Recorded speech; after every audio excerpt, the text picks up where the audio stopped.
There is a virtual epidemic unfolding, not before our eyes, but actually within our eyes. Across the world, the rates of myopia are skyrocketing. In China, it's a huge issue. In the United States, it's also a huge issue. Around the turn of the 20th century, about 10% of the US population was nearsighted. That's what myopia is, nearsightedness. Some people call it short-sightedness. By 1970, it was 25% of the US population. Well, 70 years, just a little more than doubling of the rate, that's not exactly an epidemic. But from 1970 to 2000, the rate increased over 70% to 42% of the US population being nearsighted. In China, the situation's even worse. It's gone from 25% in 1970 to 80% in 2000. So in 30 years, they have seen more than a 300% increase in the rates of myopia. So you say, well, it's just nearsightedness. What's the big deal? Well, it's the #1 cause of blindness around the world. We live in America. We take it for granted that if I'm having trouble seeing, I can go to the eye doctor. I can wear glasses. No problem.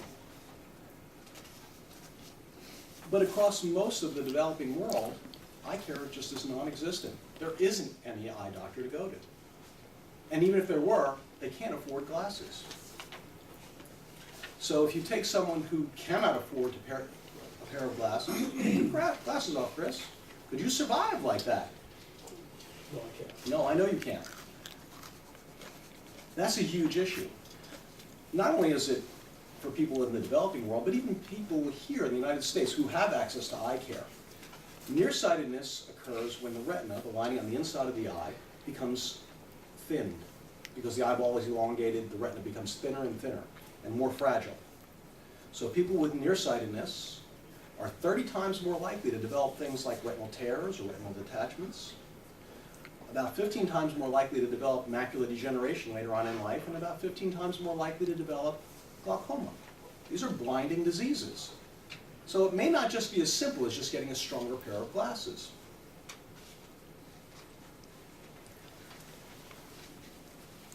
So why is this happening? What is the reason for this huge rate? Actually, I did omit.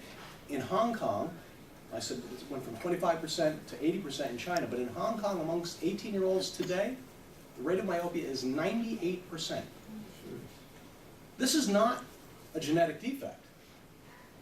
Evolution hasn't occurred in the last 30 years. You know, in one generation, you're not going to have that kind of a change. So why is this happening? The truth is, no one really knows.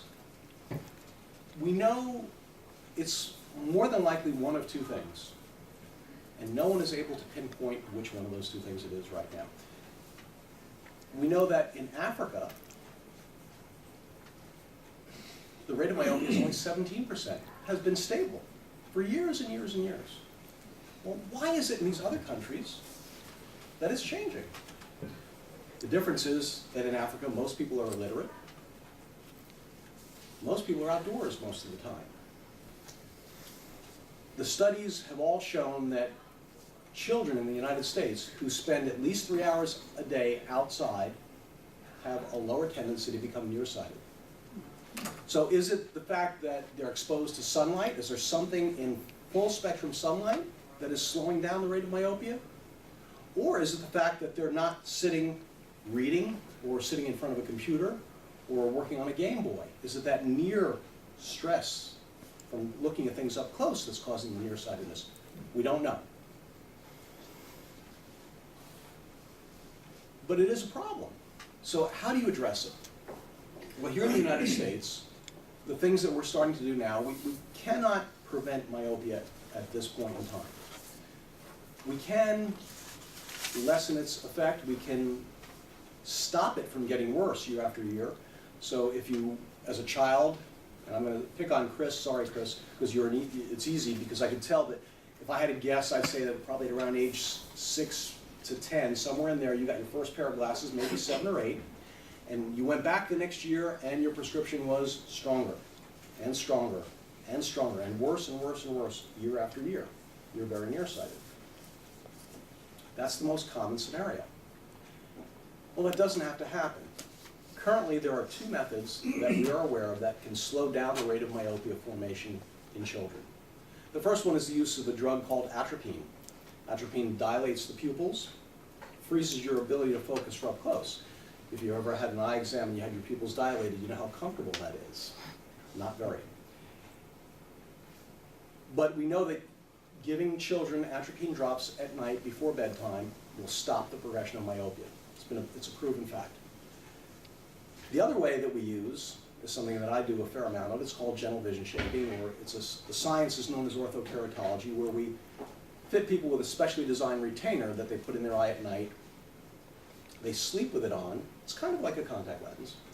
In the morning they wake up, they remove it, and they'll have good vision all day with no glasses, no contacts, nothing.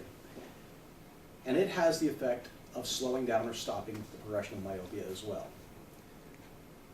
There's lots of research ongoing to see if there are anything other than these 2 methods, but so far, this is what we have. We know that atropine stops the rate of myopia by about 98%, and gentle vision shaping or orthokeratology, depending on the study that you listen to, shows that it slows it down by 60 to 98%, somewhere in there. The difference between that and atropine is that atropine is very difficult to live with. You know, to have a child walk around with dilated pupils, especially here in South Carolina in the sun, they will not be comfortable. They won't be able to see for up close. They can't read. Gentle vision shaping allows them to function without glasses, without contacts, and still maintain that myopia control. Thank you very much.